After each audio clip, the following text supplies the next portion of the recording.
अस्सलाम वालेकुम, आप देख रहे हैं इश्नाओ, मैं हूं अली सरवर। पेट्रोलियम मसनूआत की कीमतों में बड़ी कमी की है हुकूमत पाकिस्तान ने। वो इसलिए की है जनाब कि आलमी मार्केट में पेट्रोलियम मसनूआत की कीमतों में कमी हुई है, जिसके बाद हुकूमत का ये कहना है कि इसका फ़ायदा दिया है हमने आवाम को। दूसरी जानिब MQM पाकिस्तान ने गुज़िश्ता रोज़ जो जलसा किया उसमें उन्होंने तनकीद की पाकिस्तान पीपल्स पार्टी पर, और उस तनकीद के बाद आज सईद गनी साहब ने उसका जवाब न सिर्फ दिया बल्कि MQM पर मज़ीद इल्ज़ामात आयद कर दिए हैं। उन्होंने कहा कि कराची को, जो रोशनियों का शहर था, इसको दहशतगर्दी में धकेलने वाली MQM है और MQM सियासत का मुर्दा घोड़ा है, अंदरूनी इंतशार का शिकार ये पार्टी है। MQM को PSP माफिया ने हाईजैक कर लिया है और एक लंबी चौड़ी गुफ्तगू की है। इसका जवाब MQM ने गो के दिया कि ये सब बातें फजूल हैं और इस तरह की कोई बात नहीं है, लेकिन संगीन इल्ज़ामात हैं जो माजी में भी लगते रहे हैं MQM पर, और अब जाकर के फिर वही इल्ज़ामात दोबारा MQM के ऊपर लगना शुरू हो गए हैं। ख़ास तौर पर सोहराब का जो वाक़या पेश आया उसके बाद दोबारा उन्होंने ये भी कहा कि जो MQM को छोड़ चुके हैं कारकुनान, उनको धमकियाँ दी जाती हैं और कि वापस पार्टी में आएँ, उन पर दबाव डाला जाता है और सहाफ़ियों को भी तंग किया जा रहा है, उनको धमकियाँ दी जा रही हैं। ये वो तमाम सूरत हाल है जो इलेक्शन से पहले पेश आई है। वैसे तो गुज़िश्ता रोज़ एक इंटरव्यू भी दिया खुर्शीद साहब ने, उन्होंने भी जो तनकीद की है वो नून लीग पर तनकीद की है मियाँ साहब के आने पर। जबकि अगर मैं बात करूँ इस वक्त की पॉलिटिकल हवाले से, आज फ़ारूक हबीब साहब ने भी इस्तेकाम पाकिस्तान पार्टी ज्वाइन कर ली है। फ़ारूक हबीब साहब बलूचिस्तान में थे जब वहाँ से कहा गया उनके घर वालों ने कि ये लापता हो गए हैं, लेकिन आज वो हमारे साथ MQM पाकिस्तान से मेंबर रहे हैं। सूबाई असम्बली के सदाकत हुसैन मौजूद हैं, उनके साथ पाकिस्तान पीपल्स पार्टी के सीनियर रहनुमा नजमी आलम साहब मौजूद हैं। बहुत शुक्रिया आप दोनों का। सबसे पहले सदाकत में आपकी जानिब आऊँगा। गुज़िश्ता रोज़ जो जलसा हुआ आपका और उस मलीर के बाद आपने पावर शो करने की कोशिश की, किस हद तक कामयाब रहे औरंगी टाउन में आप? जी सदाकत।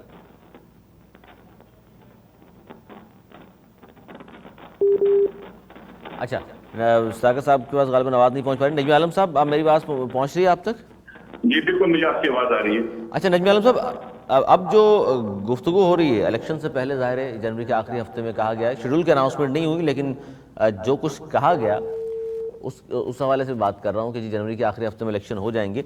आज जो सईद गनी साहब ने शदीद तरीन तनकीद की है MQM पाकिस्तान पर, सर इसकी क्या वजह है?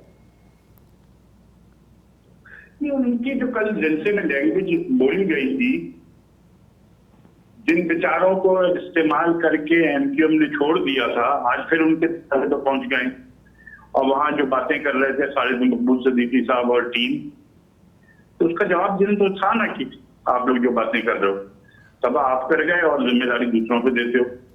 अच्छा, ये कहा आज सईद गनी साहब ने कि कराची जो रोशनियों का शहर था, इसको दहशतगर्दी में धकेलने वाली वो MQM है। यही है ना, और कौन था?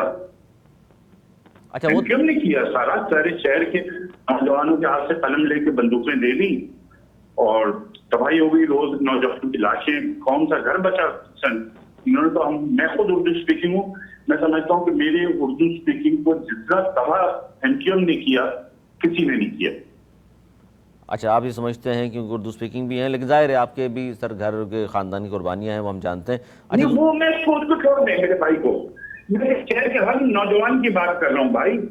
अच्छा, लेकिन इसमें सईद गनी साहब, ये जो MQM की जानिब, आपने जो बात कह दी, सईद गनी साहब ने भी कही, आप भी दोहरा रहे हैं उसको, लेकिन MQM की जानिब से कहा जाता है जी हमारे तो अपने हज़ारों कारकुनान जो है शहीद हुए। उन्होंने नहीं मारे, आधे से ज्यादा तो खुद इन्होंने खुद मारे। जो आयत का गद्दार है वो मौत का हकदार का जुमला नहीं कराची की दीवारों पे आपने पढ़ा था? अच्छा, ये इन्होंने अपने कारकुनान को खुद मारा है। हकीकी और इसके दरमियान जब हुई, हकीकी के हजारों लड़कों को इन्होंने मारा, हकीकी ने इनके लड़कों को मारा और शहर की दीवारों पे लिखा हुआ था कि जो कायद का गद्दार है वो मौत का हकदार है। अच्छा, मामला हमने तो नहीं चौकिंग की थी, इन्होंने की थी। अच्छा, पीपल्स पार्टी से भी तो सर काफ़ी टाइम देखा हमने बराह रास्त लड़ाई झगड़े होते रहे हैं। देखिए, एक बात आपको समझनी चाहिए लड़ाई झगड़े की, जितनी पावरफुल MQM थी, कोई शहर में हिम्मत नहीं करता था कि इनसे जाके लड़े।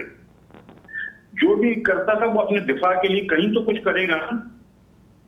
अच्छा, पावरफुल एग्रेसिव लड़ाई नहीं लड़ रहा था। नहीं नजमी आलम साहब, अगर मेरे घर पे ही हमला कर देंगे तो मैं अपने दफा तो करूंगा ना भाई। नहीं, पावरफुल होने से क्या मुराद है सर आपकी? भाई इनके पास जो सिस्टम था, 1 मिनट में शहर को बंद कर देते थे, ये गोलियां चलाकर, वो किसी ने नहीं देखा सर। 10 मिनट लगते थे, लंदन से इशारा आता था शहर बंद, हर तरफ फायरिंग शुरू हो जाती थी। तो वो कोई पटाखे तो नहीं चलते थे ना, वो बंदूकें थी, वो असला इनके पास था जो ये यूज करते थे। लेकिन सर पुलिस का महकमा तो सिंध गवर्नमेंट के अंडर में था ना? सर मैं पुलिस के महकमा कराची शहर में वो जो 100 से ज्यादा ऑफिसर कत्ल हुए जो कराची ऑपरेशन वाले थे बेचारे, मेरा नाम भी याद नहीं है, लोग यहाँ पे, इवन एक तो बेचारा की नमाज पढ़ते हुए मस्जिद में गोली मार दी गई थी उसको। ये सब के सब इन ऑफिसरों को किसने कत्ल किया? इन्होंने किया ना। तो आपकी हुकूमत आती रही सर, पकड़ा भी नहीं फिर आप लोगों ने? इतने बड़े इल्जाम अगर हैं सर, पकड़ा हमने, इनके खिलाफ ऑपरेशन भी किया, बिल्कुल इनके पकड़े लोग।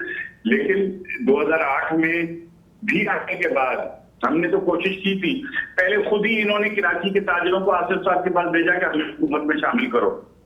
अच्छा, खुद भेजा इन्होंने? तो बिल्कुल आपने नहीं थी कि उनके साथ करी, कराची पीपल्स पार्टी बहुत उस पर रेजिस्ट कर रही थी, लेकिन फिर आसिफ साहब ने हमें समझाया कि अब ये कराची में हंगामे शुरू कर देंगे, वैसे मुल्क बड़ा बलूचिस्तान में है, केपीके में है, तो इसमें मैं चाहता हूँ कि मुल्क में सुकून हो।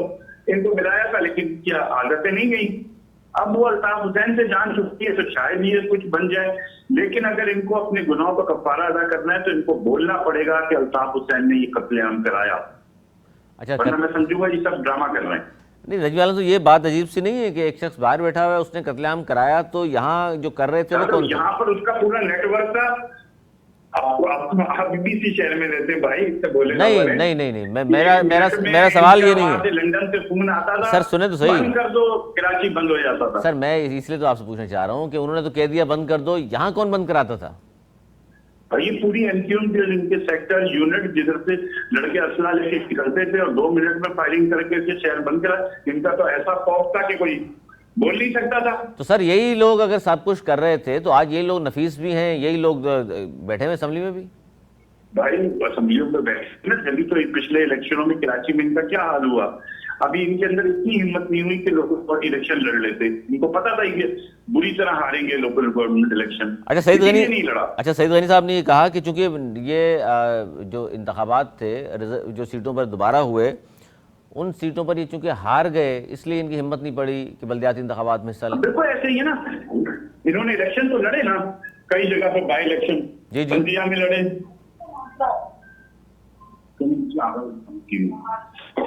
बात सुने ना, इन्होंने जितने इलेक्शन लड़े, फैसल वाटा वाली सीट पे, शाह फैसल वाली सीट पे, बलोच की वाली सीट पे लड़े, शाह फैसल में लड़े, कोरंगी में पीटीआई से हारे, उधर हमसे हारे, तो उनको तो एक बाई इलेक्शन में कामयाबी नहीं हो रही थी। मुस्तफा कमाल साहब खुद लड़े थे बल्दिया से, सवाल हुआ तो पता नहीं 6, 7, 8 किस नंबर पे थे। लेकिन अब तो सर सारे धड़े दोबारा इकट्ठे हो गए हैं, तो अरे हो जाए, ये सब जीरो है, ये जितने भी जमा हो जाए कोई फर्क नहीं हमें। आपको फर्क नहीं पड़ेगा इन चीजों से? बिल्कुल नहीं पड़ेगा। अच्छा, मौजूदा जो एमक्यूएम है सर, उससे तो ये शिकायत नहीं है आपको, जो आज आप बात कर रहे हैं दहशतगर्दी में धकेलने वाली एमक्यूएम है? और भाई तो ये कम से कम उस बात को तो इकरार करें कि अल्ताफ हुसैन ने ये कराया, नहीं करा कर ये कहकर ये तो उसको सेकंड कर रहे हैं ना कि नहीं अल्ताफ हुसैन मजलूम था। उसको कहें ना कि हाँ माने अपनी गलतियां माजी की, तो मैं कहूँ कि अब ये सही है। अगर जब गलतियां नहीं मानेंगे, मैं तो उनको यही कहूंगा कि ये अभी भी वही कातिल हैं। लेकिन मुस्तफा कमाल तो सारी चीज़ों को दोहरा चुके हैं पीएसपी के प्लेटफॉर्म से कि जी ये सब कुछ उन्होंने कह चुके हैं ना, तो ये वो तो उस वक्त कहे थे। अब ये जो अब सब धड़े मिले, इनको मिलकर कहना चाहिए। मुस्तफा कमाल साहब की भी टून बदल गई, आप बोलता हुसैन के नाम नहीं थे। इसकी क्या वजह है सर? ये तो वही बताएंगे कि आपस में जो ग्रुप मिले हैं, आपस में उसमें ये हुआ है कि भाई उनका नाम लेना, वो बाइकाट कर देंगे तो हमें और तक नुकसान हो जाएगा। अच्छा, आप भी ये समझते हैं कि उनके बाइकाट से असर पड़ता है? बिल्कुल पड़ता है, इसमें कोई मैं पॉलिटिकल आदमी हूं, अल्ताफ हुसैन के बाइकाट का असर पड़ता है। अच्छा, इसका मतलब असर रसूख मौजूद है? हाँ अभी भी है। अच्छा सर, पीपल्स पार्टी चूंकि अब इस शहर में अब मेयर उनका है, हैदराबाद में मेयर उनका है, जो कहा जाता है शहरी इलाकों से एमक्यूएम में पीपल्स पार्टी नहीं है, अब पीपल्स पार्टी आ गई है, एमक्यूएम नहीं है। तो अब जो इंतखाबात होंगे तो क्या ये बल्दियाती इंतखाबात, जिस तरह आप सबसे बड़ी पार्टी रहे कराची हैदराबाद में, तो क्या इंशाल्लाह हम कराची की सबसे बड़ी पार्टी, हम 11 से 12 कौमी असेंबली की सीटें जीतेंगे, सिखाएंगे कराची शहर। 11 से 12 सर कौन से इलाके आपके जहन में? लियारी कौमी और असेंबली की हम सीटें जीतेंगे।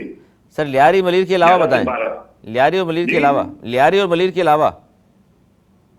हम जारी से बाहर की दोनों से कौमी जीतेंगे, ये सुन लें आप। उसके अलावा हम सईद गनी के ऊपर वाली कौमी जीतेंगे, हम ये किमाड़ी की दोनों जीतेंगे, वेस्ट में हम मंगूपीर वाली जीतेंगे, अहमदाबाद वाली जीतेंगे, ये हम आपको बता रहे हैं। हम ये कयूमाबाद वाली कौमी जो औरंगी टाउन जहां हमारे पास है, ये भी जीत के दिखाएंगे इनको। अच्छा, औरंगी टाउन में भी आप कह रहे हैं, गुज़िश्ता रोज का जलसा नहीं देखा सर आपने? कोरंगी कोरंगी कोरंगी अच्छा, कोरंगी। औरंगी में 122 पे हमारी चांस है, बिल्कुल हम तो वर्किंग कर रहे हैं। मैं इलेक्शन सेल इंचार्ज, मैं सब चीजों को देख रहा हूँ। अच्छा, वर्किंग आपकी चल रही है। मंगला शर्मा साहब से पूछ लेते हैं, जो इल्जामात आज पीपल्स पार्टी की जानिब से लगाए गए हैं। बहुत शुक्रिया मंगला शर्मा साहिबा, MQM पाकिस्तान की रहनुमा। अच्छा, ये जो आज मंगला शर्मा साहिबा, अभी हमारे साथ सईद गनी साहब, नजमी आलम साहब मौजूद हैं। सईद गनी साहब ने भी जो इल्जामात लगाए, वही बात नजमी आलम साहब पहले भी कहते रहे, आज भी दोहराई उन्होंने कि MQM ने दहशतगर्दी में धकेलने वाली शहर को MQM है, और अब मुर्दा घोड़ा है सियासत में MQM। शुक्रिया अली सरवर। अब मैं क्या कहूँ उस पर। काफ़ी जो सईद गनी है वो काफ़ी मैच्योर सियासतदान है, बहुत सीनियर है, और वो बहुत सारी सियासत समझते हैं। अब अगर सियासत बचाने के लिए या उन चीज़ों के लिए अगर इस तरह की बात की जाए तो मैं समझती हूँ कि ये मुनासिब नहीं है, क्योंकि ये MQM गुज़िश्ता कई दिहाइयों से यहाँ पे आती है और अपना जीतती भी चली आई है। और अगर आप दहशतगर्दी की बात करते हैं तो फिर देखिए ना, बात खुलेगी तो फिर बहुत ज्यादा जाएगी। किस दहशतगर्दी की आप बात करते हैं? क्या हम दहशतगर्दी लियारी में उजैर बलोच वाली दहशतगर्दी की बात ना करें? फिर जो वहां पर एक अमन फोर्स बनाई गई, वहां पर अब तो MQM नहीं कर रही है 2016 से अभी तक पूरी कराची में जो स्ट्रीट क्राइम हो रहे हैं, क्या MQM कर रही है? किसकी हुकूमत किसकी है? देखिए, ये इल्जामात, बड़ा इल्जामात लगाने से बेहतर है कारकर्दगी पे बात की जाए। वो कारकर्दगी पे बात करें, क्योंकि उनके पास तो कहने को बहुत कुछ है। 15 साल से वो सिंध पे हुकूमत कर रहे हैं, और अब तो बल्दियात भी उनकी है। आप कहते हैं पाकिस्तान में इसलिए मौशी सूरत हाल खराब है कि यहाँ पर पॉलिटिकली इंस्टेबिलिटी है, लेकिन सिंध में तो ऐसी कोई सूरत हाल नहीं है। फिर सिंध को तो बहुत ज्यादा मॉडल सूबा होना चाहिए था। तो चीजें आप करें, आप अपना काम करें, हम अपनी सियासत करें। और वो जो चीजें हमारे साथ हुई थी, हमारी जो सीटें ले ली गई थी, वक्त ने बता दिया, लोगों ने साबित कर दिया है कि वो तमाम लोगों को अंदाजा हो गया है कि MQM ही समझ सकती है और MQM ही लोगों को जो काम है वो कर सकती है। अच्छा, ये सही तो हम लोग आ रहे हैं आगे, अपने जलसे कर रहे हैं, अपनी इंतखाबी मुहिम भी कर रहे हैं, और सबको ही आजादी है, वो भी करें। अवाम की मर्जी, अवाम जिसको चाहेंगे वोट देंगे। राय की आज़ादी होनी भी चाहिए। नजमी आलम साहब, ये बात तो दुरुस्त है कि लियारी गैंग वॉर, ये सारी चीज़ों को माजी में नाम लिया जाता रहा, पीपल्स पार्टी सपोर्ट करती है, फिर स्ट्रीट क्राइम आज भी गुज़श्ता 9 महीने में 70,000 से ज़्यादा वारदातें हुई हैं। एक अलग चीज है, वो एक अलग शब्द है। दहशतगर्दी या कंट्रोल्ड क्राइम अलग बात है। तो लियारी गैंग वॉर समझिए कि एक ऑर्गेनाइज्ड क्राइम जो MQM करती थी, कि क्रिप्टन से लेकर कराची के दूसरे कोने तक आधे घंटे में लड़के असला लेके निकलते थे, फायरिंग करते थे और बंद कर देते थे। क्या आप इस बात के गवाह नहीं है शहर में? सर लियारी गैंग भी गवाह है सर, तो लियारी गैंग वॉर वो अलग बात है। एक इंडिविजुअल उजैर बलोच क्रिमिनल था, है और रहेगा, उसमें किसी को कोई शक नहीं होना चाहिए। उसको डॉक्टर जुल्फिकार मिर्जा ने पर्सनलाइज किया था, लेकिन उसके खिलाफ ऑपरेशन भी हमारे दौर में शुरू हुआ। हमारे अपने वर्करों को उजैर बलोच ने लियारी में मारा, लेकिन सर कभी भी मैच नहीं करेंगे। लेकिन सर उज़ैर बलोच, हमने ये भी देखा कि पाकिस्तान पीपल्स पार्टी 2013 में जीतने के बाद वज़ीर आला साहब सबसे पहले हाजिरी दी थी लियारी में जाकर उज़ैर बलोच के दरबार पर। नहीं, वो उस वक्त के वहां के MPs ने एक तकरीब रखी थी जिसमें गए थे वज़ीर आला, लेकिन वहां पर उज़ैर बलोच भी आगे आया था, ये मैं मानता हूँ, लेकिन वो दावत उज़ैर बलोच की नहीं थी। सर सानिया नागौरी की थी, सानिया शाहजहां बलोच की तरफ से थी। सानिया जो PA थी उज़ैर सानिया भी होती, ये तीनों थे ना, बिल्कुल इनकी तरफ से थी। अगर उज़ैर बलोच की दावत होती तो सीएम कभी भी ना जाते। अच्छा चलें, ये तो एक दूसरे पे इल्जामात है ना। अब कारकर्दगी की बात कर रही है मंगला शर्मा साहिबा, तो पहले तो 15 साल से आप हुकूमत में हैं, तो आपका इनका गवर्नर भी 2002 से इनका गवर्नर बैठा हुआ था, 5 साल ये हुकूमत में उसके साथ मुशर्रफ के नजमी दौर में भाई, रहे, गवर्नर सन किसने में कह दिया? 5 गवर्नर साल ये हमारे साथ रहे, उन चीजों का 10 जिम्मेदार साल होता तो है, इन्होंने गवर्नर खुद तो भी एक विभाग का स्टेट नुमाइंदा गवर्नमेंट के है। बड़े मजे आप लिए, सीएम की हमारे बात गवर्नमेंट करें में ना, बड़ी अच्छी आप अच्छी 15 मिनिस्ट्रियां साल इनके सीएमशिप पास थी, हमें दें, फिर क्या हम कैसे प्रॉब्लम आप दिखाई लें? इन्होंने? तो आपने पूछा था सर इनसे कि आपके मिनिस्टर में प्रोग्रेस नहीं दिखा रहे? बताए ना, ये मुझे जवाब देना मंगला मेरी बहन, ये तो बताएं कि आपका गवर्नर रहा पावरफुल गवर्नर 15 साल, उसको नहीं गिनते हैं आप लोग। 5 साल मुशर्रफ के दौर में आप सिंध गवर्नमेंट में अहम तरीन पार्टनर थे, उसको नहीं गिनते। 5 साल हमारे साथ भी मिनिस्ट्री के झंडे लगा कर बड़े मजे लिए आप लोगों ने, उसको नहीं गिनते। इमरान खान के साथ 4 साल आप फेडरल गवर्नमेंट में मजे लेते रहे कि जी वो 1100 और अब आ रहे हैं सिंध कराची के लिए, वो कहाँ आप लोग लाए वो? जी मंगला साहिबा, कराची के लोग पहचान गए आपको। बात अब ये आ जाए ना है, इलेक्शन में, कोई बड़ी बात नहीं है। अभी जनवरी में इंशाल्लाह इलेक्शन होगा, आप आपको गवर्नर कराची की के आवाम बात जितना करें, रिजेक्ट करेंगे वो आप एमपीओ को पता मुशर्रफ चल साहब जाएगा। की बात कर रहे क्योंकि आप हैं। ठप्पे मारने मुशर्रफ की साहब इजाजत के नहीं होगी दौर किसी में को। जितनी कराची को बंदूक के जोर तरक्की पे दी पोलिंग गई है, स्टेशनों पे जब कब्जा नहीं एमपीएम करने के पास देंगे। पावर था, नजमी भाई आप जरा प्लीज सुन लें, देखें तब पावर था, तरक्की अरे दी मेरी गई है, बहन, तरक्की हुई है। आप भी लैंड और इस एरिया का तरक्की हाल को याद है माजी में? दुनिया के कि लैंड एरिया 6 में किस उभरते तरह हुए लोगों को शहरों में कत्लेआम किया कराची जाता था, आप भी था। वहीं की रहती आज हैं, मुझे पता है पाकिस्तान मेरी बहन। दुनिया के सबको कराची पता है। 4 बदतरीन रहने वाले अब शहरों कोई में ना बोले तो बता अलग बात दें, है, वो लेकिन कुछ ये तो जो मेरे चीजें हैं ना। और टीवी उसके के बाद स्टूडियो आप बैठे कहते इनको भी हैं पता है गवर्नर, कराची में क्या होता रहा है।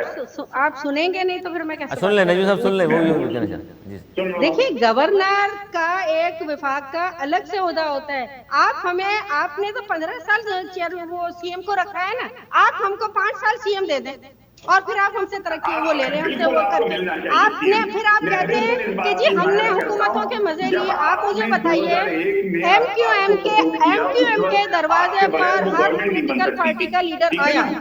अगर एमक्यूएम दहशतगर्द थी, एमक्यूएम बुरी थी, तो आप ना आते ना भाई, आप ना आते। तो आप लोगों ने नहीं। आप लोग आए क्यों? आपको पता है अगर आपको एक बंदा बुरा लगता है, आप समझे कि भाई ये बुरे हैं, हम उनके साथ नहीं बैठेंगे। भाई आपने आप जब ना अरबाब बैठते, रहीम आप के क्यों साथ आते? गवर्नमेंट में गए, आप अपनी उस वक्त हुकूमत मौका था। क्यों आते? हम लेंगे। दूसरी बात, हम नजमी भाई मेरे से आप सुन लें तो मैं भी आपसे सुनूं, मुझे समझ नहीं आ रहा आप क्या बात कर रहे नजमी हैं। साहब, ये बातें आपकी दुरुस्त हैं, लेकिन इस मौजूदा सूरत हाल में बताइए ना कि एमक्यूएम में भाई ये अगर क्यों नहीं ली इन्होंने चीफ मिनिस्ट्री? उसका जवाब उन्होंने क्या दिया। सौदा किया? उन्होंने कहा जी एक जमाने में हमने ये भी कहा था, तो उसका जवाब दिया था एक बड़े सीनियर रहनुमा ने एमक्यूएम के। इसलिए हमने तो, हमारे पास तो हमेशा अक्सरियत रही, हमें इनके वोट की जरूरत थी। अरबाब की गवर्नमेंट को इनके वोटों की जरूरत थी, बन नहीं सकती थी। उस वक्त ये कहते कि कराची की बारी है, हमें चीफ मिनिस्ट्री दो। अच्छा मंगला साहिबा से पूछ लेते हैं। मंगला साहिबा, इस वक्त की जो सूरत हाल है, इस वक्त की जो एमक्यूएम है, अब उनका क्या विजन है? जलसे जुलूस तो आप लोग कर रहे हैं, ठीक है, हम दो ठीक है, एमक्यूएम हम नहीं कहते कि हमसे गलतियां नहीं हुई। हम भी इस मुल्क में इस माशरे की वही सियासी जमातें जो और हैं, ना ही हम ये कहते हैं कि हमने ही सारा कुछ किया है और बाकी के तमाम लोग बहुत दूध के धुले में। ऐसा भी कुछ नहीं है, हर किसी को अपने गिरेबान में झांकना चाहिए। लेकिन अगर हमने 2016 के बाद अपने सियासत को बेहतर किया है, बेहतर कोशिश की है, तो उसमें लोगों को, आपको क्या प्रॉब्लम है? हमने क्या किया 2016 के बाद? हमने अपनी इशू बेस्ड हमने पॉलिटिक्स की है। 2016 के बाद अभी हमने, जाहिर है जब इलेक्शन अनाउंस जनवरी में होंगे, जब भी होंगे, एक पॉलिटिकल पार्टी का राइट है वो अपनी रफ्तार मुहिम शुरू करे, इलेक्शन मुहिम शुरू करे। वो हमने इलेक्शन मुहिम शुरू की है। जब हम इलेक्शन मुहिम शुरू कर रहे हैं और आप देख रहे हैं कि ठीक है, माजी में एमक्यूएम के साथ प्रॉब्लम रही है, माजी में एमक्यूएम के साथ प्रॉब्लम रही है, उनके धड़ेबंदी हुई, बहुत सारी इंटरनल प्रॉब्लम्स थी। लेकिन अगर मुत्तहिद और मुनज़्ज़म होकर अगर हम आए तो लोगों को भी अंदाजा हो गया, ठीक था ना? आप कहते हैं आप ये सीटें जीत लें, हम तो नहीं कह रहे आप जीत लें, अगर आपको मिलती है तो जीत लें। जितना आप पर उम्मीद है उससे 200% हम भी पर उम्मीद है, और इंशाल्लाह फिर इलेक्शन साफ और शफाफ हुए तो बताएगा। लेकिन मैं साथ साथ एक बात और भी करूं, हमें इस चीज को मानना पड़ेगा, हमें इस चीज को मानना पड़ेगा। हमारी तमाम पॉलिटिकल पार्टी का एक वो वतीरा बन गया है कि अगर कहीं से भी जो फैसला हमारे हक में आए वो हम कहते हैं शफाफ भी है, सब कुछ है, और जहां हमारे खिलाफ आए तो हम कहते हैं, तो वो चीजें भी उनको माननी पड़ेगी कि आप देखें कि हमारी दोबारा से हम वो सीटें लेंगे। हमारे साथ सबसे ज्यादा ज्यादती हुई जब इलेक्शन। अच्छी बात है, आप लें, आपका हक बनता है पॉलिटिकल पार्टी होने की हैसियत से। 3 बजे तक अब कराची का रिजल्ट 1% पे आ रहा था, रात को 3 बजे तक। और और आपने ये चित्राल बिल्कुल इन्होंने सही कहा कि कराची का रिजल्ट बहुत बुरी तरह 2018 में चेंज किया गया, हमने लेकिन इलेक्शन को एक्सेप्ट किया जिनके और हम लिए अपने चेंज काम किया किए। गया उनके साथ ही तो हुकूमत में अभी जाके बैठ मुझे नहीं गए। समझ आता, अगर पीपल्स पार्टी अपने आप को इतना बड़ी पार्टी कह रही है, मुल्कीर पार्टी कह रही है, और वो इस तरह की बातें करती है, ये बातें करके अब गवाम भी समझते हैं कि दहशतगर्दी कौन किस मेरी तरह कर बहन, रहा मैं तो है, कह रहा सिस्टम हूँ कौन कि चला रहा है। 2018 अरे में दहशतगर्दी क्या आपकी सिस्टम सीटें कम है, छीन के पूरे दी गई कराची की पीटीआई को। दहशतगर्दी को छोड़े, मैं मान रहा बिहारी हूँ, की दहशतगर्दी को आप मैं ये नहीं देखें, कह रहा कि हमें कोई एक हमारी बंदा वहां जा नहीं सकता आपसे था। पीटीआई कैसे आपकी कैसे वो सीटें छीन के इंसानियत सोच पीटीआई को दी वाकयात हुए, गई, वो क्या अभी नहीं किए थे। अब बात ना लेकिन करें वो आप तो लोग फिर बेहतर उसी होगा, पीटीआई के अपनी साथ सियासत हुकूमत की में भी तरफ बैठ जाए। गए। एक तरफ ये कहते थे ये धांधली से जीत के आए, दूसरी तरफ उनके साथ हुकूमत में बैठ गए। ये तो बड़ा तजाद हुआ आप ना। छोड़ दें नजमी भाई धांधली को, आपको यहाँ सारी धांधली नजर आ रही है, जाकर देख ले लड़काना में पर नहीं मार सकता है कोई, किस तरह से धांधलियां होती जी है। नजमी मेरा आलम साहब, ताल्लुक ये अंदरूनी सुल्तानपुर सिंध से, की बात मैं जो सब करते हैं जानती बार हूँ, बार, छोड़ दें इन बातों को। वो कह रहे हैं कोई अंदरूनी दूध सिंध में में, मिलावा नहीं है, अंदरूनी इसलिए सिंध में भी बेहतर जोर होता है जबरदस्ती बंदा वोट अपने लेते हैं गिरबान में आप। जाके बात करे। अरे भाई अभी जोर जबरदस्ती का जमाना गया, लोग जोर पीपल्स जबरदस्ती पार्टी का को हम भी वोट कहते देते हैं हैं, वो जमाना समझते गया, हैं कि ये उनके सारा आप मसाइल अभी का हल क्या पीपल्स हुआ है। पार्टी है, आप कल तक देखिए ये अब ये जरूरत है सोशल और मीडिया और ये मुस्तकिल मीडिया बहुत देते आगे हुए आ आ रहे गए। हैं। अब बल्दिया आप के लोग इलेक्शन वो में भी क्या बुरा हुए, लगे, मैं क्या कितने कर सकता जीरो पे हूं। ठप्पे हम लग नजर रहे थे, नवाज को ना कितने लड़े जाके क्या वो तराजू पे ठप्पे लग रहे थे। सिंध आप कराची किसी इज को पार्ट आप ऑफ सबको सिंध, कहते हैं, सब और हम बात तो आपको करते हैं ना कराची में गलत। क्यों इलेक्शन आपकी हरा ये के न्यू वीडियो आई दिखाएंगे। है, क्यों सही ज्यादा तरीके सीटें वीडियो आई, होंगी नहीं हमारी। आनी चाहिए थी, हम मान लेते। तो फिर आप अगर नहीं कर सकते तो बराए मेहरबानी अपने काम पे फोकस करके बात करें तो वो बेहतर है। हमारे काम पे आपके फोकस छोटा है, बच्चा भी आप बहुत डोंट अच्छा वरी, समझदार आप है, हर घबराइए, चीज हमारा समझता सारे है। काम पे फोकस है। इल्जाम और हम पर इल्जाम इंशाल्लाह लगा कराची के को बात नहीं की जा सकती। आने वाले इलेक्शन में कराची के अवाम को पार करेंगे, हमें यकीन है। बहुत शुक्रिया थैंक यू। नजमी आलम साहब आपका, मंगला शर्मा साहब आपका बहुत शुक्रिया। एक दूसरे पे जो इल्ज़ामात हैं उसकी हम बात कर रहे थे कि सिर्फ इल्ज़ामात, ज़ाहिर है इलेक्शन आने वाले इसलिए इल्ज़ामात शुरू कर दिए एक दूसरे पे लगाना, या इसमें कोई हकीकत भी है, क्योंकि ये इल्ज़ामात पीपल्स पार्टी पर और MQM पर लगते रहे हैं। ये दोनों एक दूसरे के खिलाफ लगते भी रहे हैं, इल्ज़ामात भी लगाते रहे हैं, साथ चलते भी रहे हैं, हुकूमत में भी शामिल रहे। अब अगर MQM पीपल्स पार्टी पर तनकीद कर रही है तो पिछले 16 माह की जो हुकूमत थी उसमें माहिदा भी किया था पीपल्स पार्टी से, जिसका शहबाज शरीफ साहब और मौलाना फजल रहमान साहब जो हैं वो उसके जामिन थे, और उस माहिदे के बावजूद कराची में काम नहीं हुआ है। पीपल्स पार्टी का ये कहना है कि जनाब ये दोबारा दहशतगर्दी शुरू करना चाह रहे हैं, और इसका वाक़या वो सोराब गोट का भी हवाला दे रहे हैं, और जिस तरह हमारे प्रोग्राम में नजमी आलम साहब ने कहा कि जी कोरंगी में भी हमारे कारकुनान को धमकियाँ दी जा रही हैं। MQM का ये कहना है कि जनाब हम इस तरह का कोई काम भी नहीं कर रहे, हम तो लोगों को मुनज़्ज़म कर रहे हैं, और अपनी तहरीक को आगे बढ़ाने के लिए हमने जलसे शुरू किए हैं। पहला जलसा मलीर में किया, और गुज़िश्ता रोज़ जो है वो औरंगी टाउन में एक जलसा किया है, जिसमें उन्होंने जहाँ बहुत सारी बातें की, जहाँ उन्होंने बात की कि जनाब जलसे में फारूक सत्तार साहब ने, खालिद मुकुल सिद्दीकी साहब ने, सैयद मुस्तफ़ा कमाल साहब ने, उन्होंने तनकीद भी की पाकिस्तान पीपल्स पार्टी पर। ख़ास तौर पर इल्ज़ाम लगाया कि जी पिछले 15 साल से कराची का जो कोटा है पानी के हवाले से, वो उसमें एक बूंद का भी इजाफा नहीं किया। हालांकि इन 15 सालों में कराची की आबादी मज़ीद बहुत ज़्यादा बढ़ गई है, और उन्होंने ये भी कहा कि जी हमारे क्रेडिट पर जाता है कि 70 लाख लोग हमने बासियाब कराए हैं, और 70 लाख लोग जो शामिल नहीं किए जा रहे थे मरदमशुमारी में, उस हवाले से उनका मौक़िफ़ भी आया। लेकिन इसमें बहुत सारे लोग मुसलसल सवालात उठा रहे हैं। हमने भी सवाल उठाया था कि जी जब आप ख़ुद कहते हैं कि 3.5 करोड़ आबादी किसी भी तौर पर कम नहीं है कराची की 3.5 करोड़ से, तो फिर 2 करोड़ 3 लाख आबादी को आपने तस्लीम क्यों कर लिया और दस्तखत क्यों कर दिए वफाक में बैठ कर? जब आप खुद कह रहे हैं 3.5 करोड़ आबादी, और हम भी मानते हैं 3.5 करोड़ की आबादी इससे कम किसी तौर पर नहीं है, तो फिर तस्लीम नहीं किया जाना चाहिए था। आबादी को आपने तस्लीम कर लिया, लेकिन आपने कहा जी 70 लाख हमने बाजियाब कराए हैं, जिसकी वजह से 1 कौमी असम्बली और 3 सूबाई असम्बली की सीटों में इजाफा हुआ है, और इस सीटें जो हैं वो अंदरूनी सिंध की सीट अब कराची में दे दी गई हैं। तो ये वो कहते हैं जिसकी वजह से हमें इजाफा हुआ।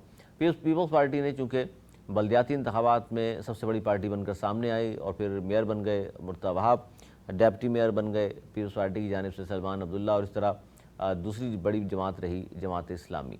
और क्योंकि MQM ने बाइकआउट का ऐलान किया था, जिस पर MQM पर इल्ज़ामात लगे कि उन्होंने पैसे ले लिए हैं, और पीपल्स पार्टी ने उन्होंने ये कहा कि जनाब ये डर गए थे क्योंकि बाई इलेक्शन में ये हारे थे, बाइकआउट का असर था, और उनको लगता था कि लोग नहीं निकलेंगे, तो इसलिए ये राह फ़रार इख्तियार की। ये दोनों तरफ से एक दूसरे पर तनकीद की जाती रही है, और ये बातें की जाती रही हैं।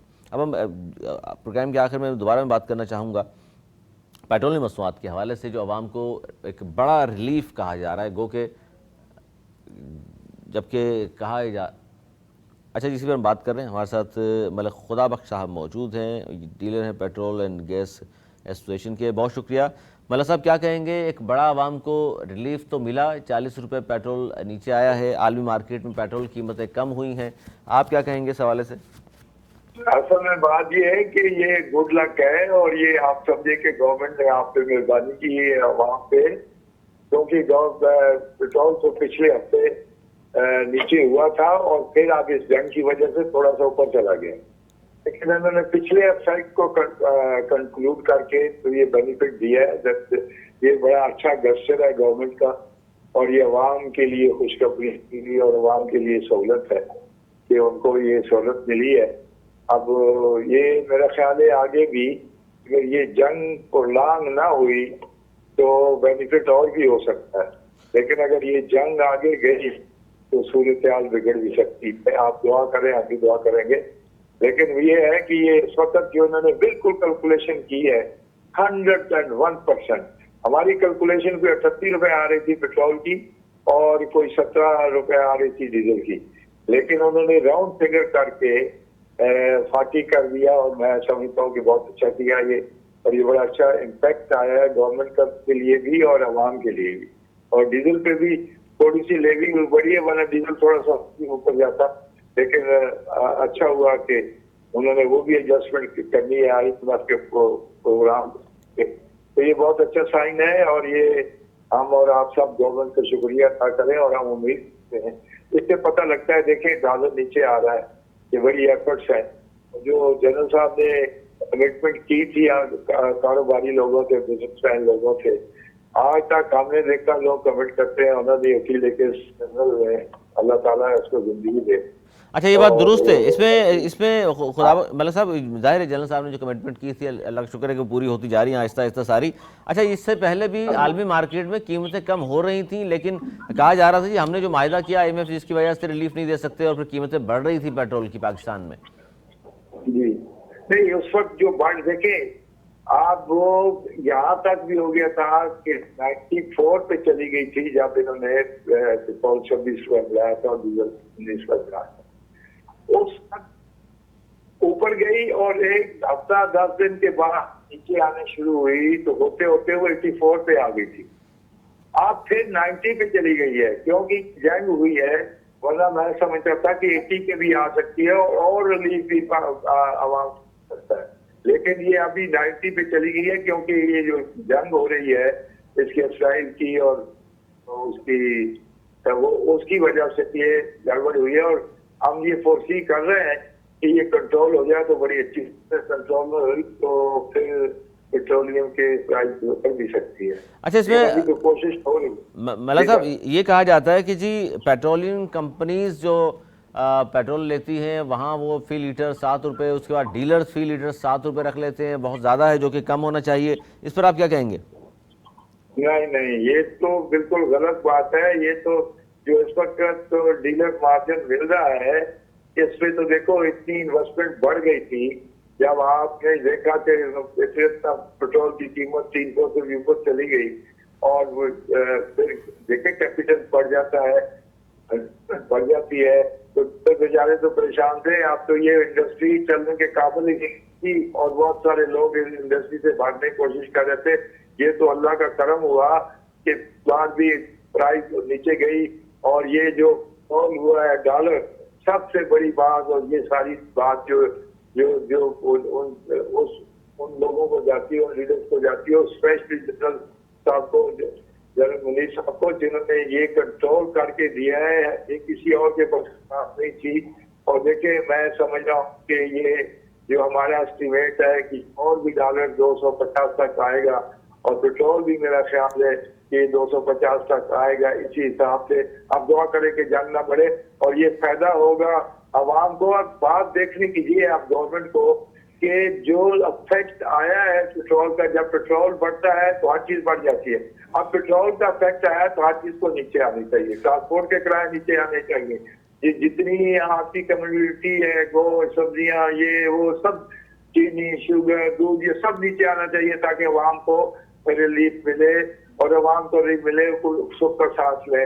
इतनी हमारे लोग पिस गए। नहीं, मैं बिल्कुल देख रहा हूँ दुरुस्त है। कि आज देखिए आप सड़कों पे रौनक है।